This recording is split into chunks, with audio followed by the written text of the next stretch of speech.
বোলপুর শ্রীনিকেতন ব্লকের কসবা গ্রাম পঞ্চায়েতের অন্তর্গত বাউতির জল গ্রামে মঙ্গলবার অনুষ্ঠিত হল বার্ষিক রক্ষা কালী পুজো। এদিন একে উপস্থিত ছিলেন সিউড়ির বিধায়ক বিকাশ রায়চৌধুরী। ধর্মীয় আচার অনুষ্ঠান এবং ভক্তিমূলক পরিবেশে এই পুজো উপলক্ষে গ্রামে উৎসবের আবহ তৈরি হয়। নানান ধর্মীয় অনুষ্ঠানের পাশাপাশি ভক্তদের সমাগমও ছিল চোখে পড়ার মতো। স্থানীয় বাসিন্দাদের উদ্যোগে সুষ্ঠুভাবে সম্পন্ন হয় পুজোর সমস্ত আচার অনুষ্ঠান। পুজোকে কেন্দ্র করে সামাজিক সম্প্রীতি এবং ভ্রাতৃত্ববোধের বার্তা ছড়িয়ে পড়ে গোটা এলাকায়।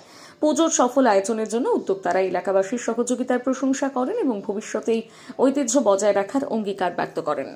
বোলপুর শ্রীনিকেতন ব্লকের কসবা গ্রাম পঞ্চায়েতের অন্তর্গত বাউতির জল গ্রামে মঙ্গলবার অনুষ্ঠিত হল বার্ষিক রক্ষা কালী পুজো। এদিন একে উপস্থিত ছিলেন সিউড়ির বিধায়ক বিকাশ রায়চৌধুরী। ধর্মীয় আচার অনুষ্ঠান এবং ভক্তিমূলক পরিবেশে এই পুজো উপলক্ষে গ্রামে উৎসবের আবহ তৈরি হয়। নানান ধর্মীয় অনুষ্ঠানের পাশাপাশি ভক্তদের সমাগমও ছিল চোখে পড়ার মতো। স্থানীয় বাসিন্দাদের উদ্যোগে সুষ্ঠুভাবে সম্পন্ন হয় পুজোর সমস্ত আচার অনুষ্ঠান। পুজোকে কেন্দ্র করে সামাজিক সম্প্রীতি এবং ভ্রাতৃত্ববোধের বার্তা ছড়িয়ে পড়ে গোটা এলাকায়।